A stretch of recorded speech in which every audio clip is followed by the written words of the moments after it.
Bago po tayo magpatuloy, shoutout po kina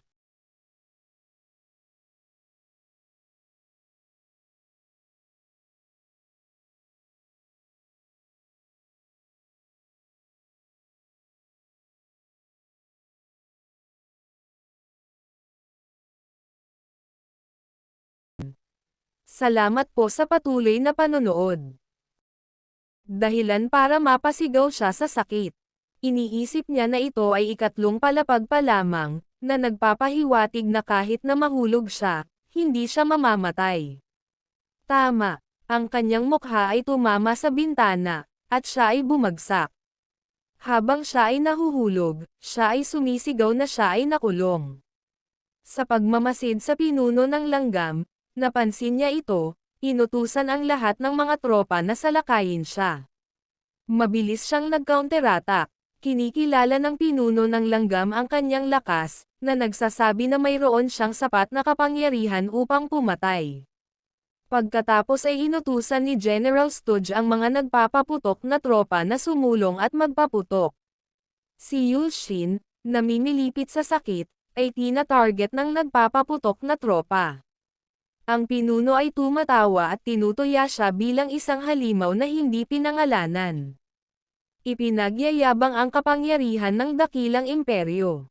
Inutusan niya ang lahat ng tropa na singilin at patayin ang halimaw, na inutusan silang pamunuan bilang isang trepeo para sa pagtatanghal sa kanyang kamahalan na emperador. Nagpupumiglas sa maraming pinsala, bulalas niya na hindi siya makahinga. Bigla niyang napansin ang pag-spray ng ant killer, at sa sobrang galit, sumigaw siya.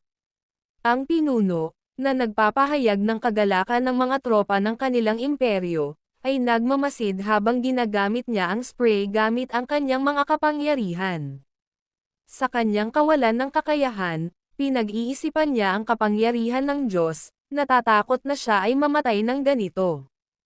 Habang umuubo siya, sa kanyang sorpresa, nakatanggap siya ng isang abiso na ang mataas na uri, masama, walang Diyos na bangungot ay nagpadala sa kanya ng regalo. Ang mensahe ay nagtatanong kung tinatanggap niya ang regalo, at pinindot niya ang oo. Nakaramdam ng matinding enerhiya sa kanyang hintuturo, nakatayo si Seong Muri sa labas ng lungsod sa isang bundok, sinusubukang gamitin ang kanyang kapangyarihan. Siya ay nagpahayag ng pagkabigo, na nagnanais na muli niyang gisingin ang kapangyarihan na dati niyang ginamit upang talunin ang dayuhang toro. Sa pag-iisip sa posibilidad na makamit ang paghihiganti, ang eksena ay lumipat kay Yu Ilshin, na walang humpay na umuubo, na nagpapahayag ng pagkabigo na walang nangyayari. Nakatanggap siya ng isang abiso na ang isang bahagi ng walang tunog, gumagapang na mga bangungot ay tumagos sa kanyang natatanging awtoridad. Hindi nasisiyahan, sinabi niya na hindi ito nakakatulong at ginagamit ang nakadurog na hintuturo ng Diyos upang pigilan ang kanyang ubo na bumagsak muli. Nagtatanong siya kung mamamatay ba siya ng ganito. Kasabay nito, kumikilos ang natatanging awtoridad ng mga mata ng bulag na Diyos.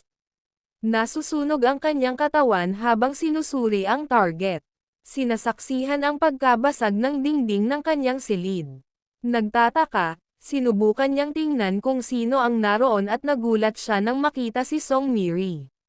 Sinusuri ang kanyang kakayahan, natuklasan niya na siya ay isang 19 na taong gulang na babaeng tao, at isang espesyal na tala tungkol sa kanya ang nabigla sa kanya. Sa tingin niya ay nakakagulat. Lumipat ang eksena sa ospital, kung saan tinanong ni Sang-yon si Yu Ilshin kung siya ba talaga ang kanyang tiyuhin. Kinukumpirma niya, at tinanong siya nito tungkol sa password. Sumagot si Yu Ilshin na may katatawanan, na nagsasabing si nanay ay isang umutot, pupi, matabang lola. Si Sang-yon ay tumatawa, nakilala siya, habang pinapayuhan siya ng kanyang ina na huwag saktan si uncle at hinihikayat ang kanyang anak na maglaro. Tiniyak ni Yulshan sa kanila na ayos lang siya at pinahahalagahan ang pagbisita ni Sang-yon.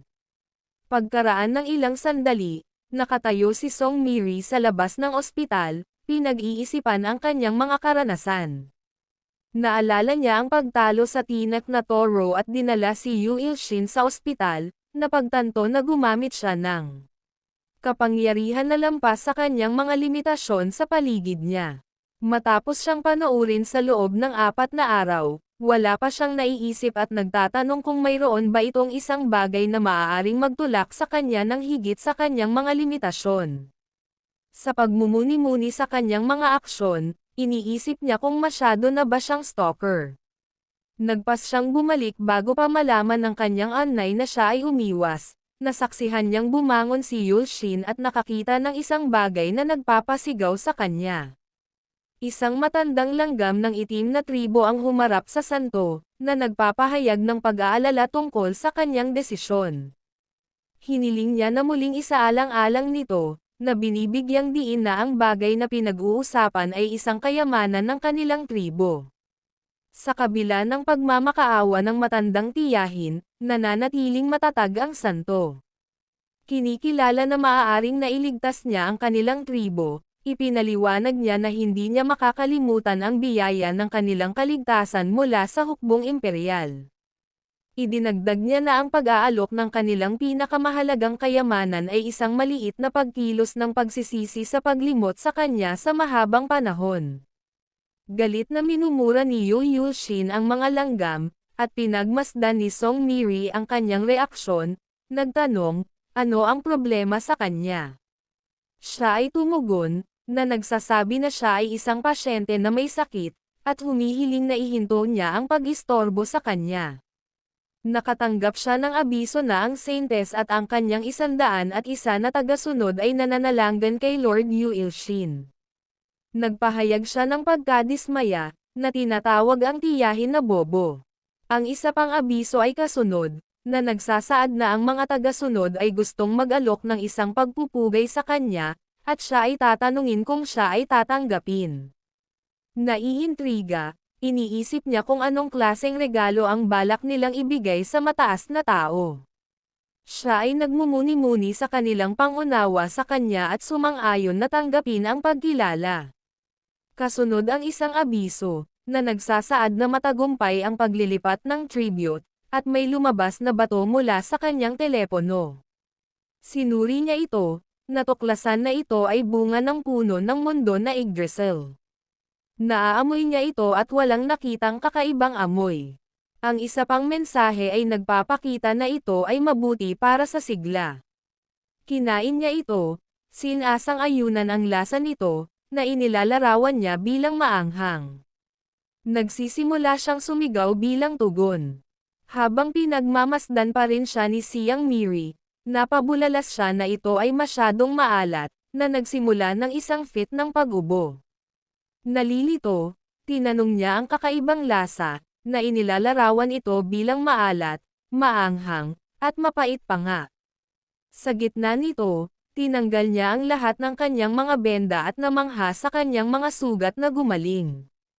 Habang iniinspeksyon ang kanyang katawan, sinabi ni Seong Miri na hindi pa nagtagal mula nang makaranas siya ng mga paso sa buong katawan at pinag-iisipan ang pagkakakilanlan ng misteryosong lalaki, gagawin niya. Si Shin ay nagpapahayag ng napakasarap na pakiramdam. Di nagtagal, nakatanggap siya ng mensahe na nagpapahiwatig na ang karagdagang tungkulin ng pagpapala ng Diyos sa Diyos na tagapaglikha ay naisaaktibo. Kinuwestiyon niya ang konsepto ng pagpapala ng Diyos at isinasaalang-alang ang pagkakaloob ng mga pagpapala gamit ang mga handog ng kanyang mga mananampalataya. Habang nasa isip ang mga langgam na gustong-gusto ang asukal, sumulyap siya sa kanyang side table. Ipinaalam ng matandang langgam sa santo na inialay nila ang kayamanan ng kanilang tribo, ngunit walang tugon mula sa Diyos. Napansin ng isa pang langgam ang isang bagay na bumababa mula sa himpapawid at nagtatanong kung ito ay nyebe. Itinatama niya ang mga ito, na nagmumungkahi na maaaring ito ay isang bagay na nakakain. Natikman nila ito at namangha sa makalangit na lasa. Sa kanilang pagtataka, pinagaling nito ang lahat ng kanilang mga sugat. Isang langgam na naman ang nakakakita. Ang mga sugat ng isa ay ganap na gumaling, at maging ang isang naputol na braso ay muling nabuo. Ang matandang langgam ay nagtataka kung ito ay isang himala. Iniuugnay ito ng santo sa Diyos, na sinasabing biniyayaan sila ng dakila at maawang Panginoong Yulshin ng isang himala. Samantala, nakatanggap si Yulshin ng isang abiso na binabati siya sa pagkakaroon ng 101 tunay na mananampalataya. Ang pagpapakita ng 101 pananampalataya ay naganap, na nagdala ng kanyang kasalukuyang halaga ng pananampalataya sa 1101, at nakakuha siya ng 10,100 na barya ng Diyos bilang resulta ng pananampalataya. Siya remark sa kung gaano karaming ang mga langgam ay tila tamasahin ang asukal, paghahanap ng mga ito uri ng cute. Kasabay nito, nakatanggap siya ng isang mensahe na nagpapahiwatig na ang pananampalataya ay na-convert sa 100 gramo na mga barya. Nagtungo si Yulshin sa isang palengke kung saan ang isang punk, si Boss Park, ay nakikipagnegosasyon sa presyo ng sungay ni Gorgon. Inaanyayahan siya ng isa pang punk na suriin ang kanilang mga item, binanggit na bumili sila ng mga bagay sa pinakamataas na presyo, kahit na pinapayagan ang mga transaksyon sa mga ermitanyo. Tumaas ang tensyon, na may isang punk na nagtatanong kay Boss Park kung naghahanap siya ng away.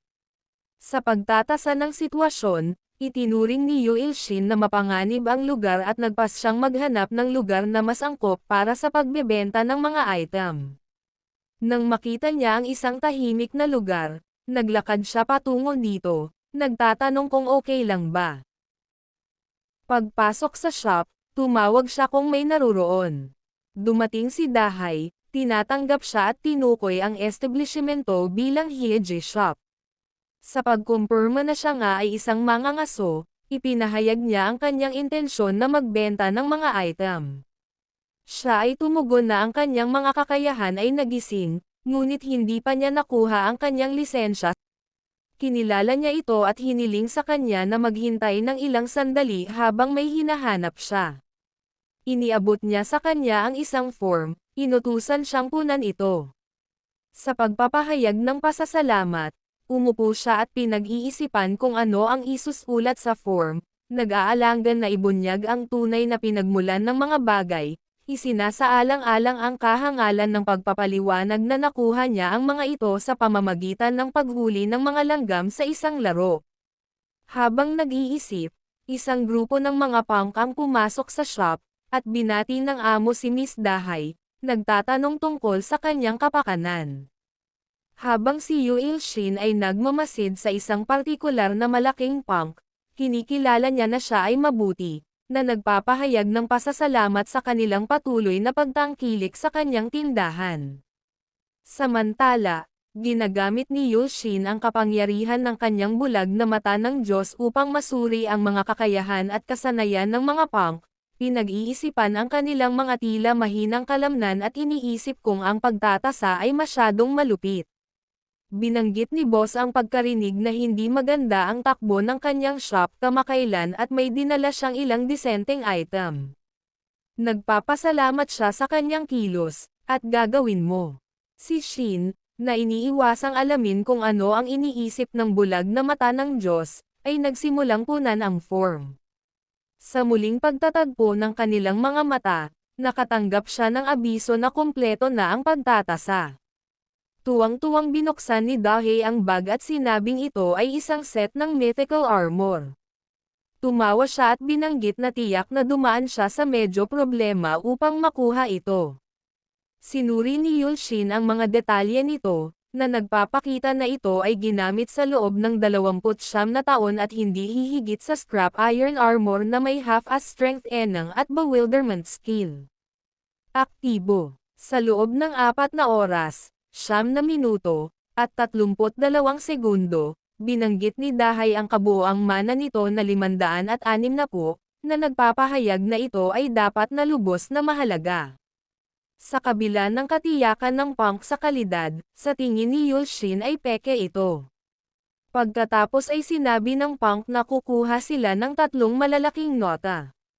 Si Dahay, nagulat, ay nagtanong kung gusto niya ng $300 milyon na cash at tinitiyak sa kanya na mabilis niyang makukuha ito mula sa kanyang ligtas.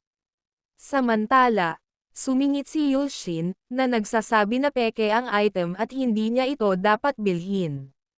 Lahat ay lumingon sa kanya, at nagtataka siya kung bakit siya pumasok. Isang punk ang lumakad patungo sa kanya, hinawakan ang kanyang kwelyo at humihingi ng paliwanag. Nagtatanong ang boss kung mapapatunayan niya ang sinabi niya bilang tugon. Salamat po sa panonood.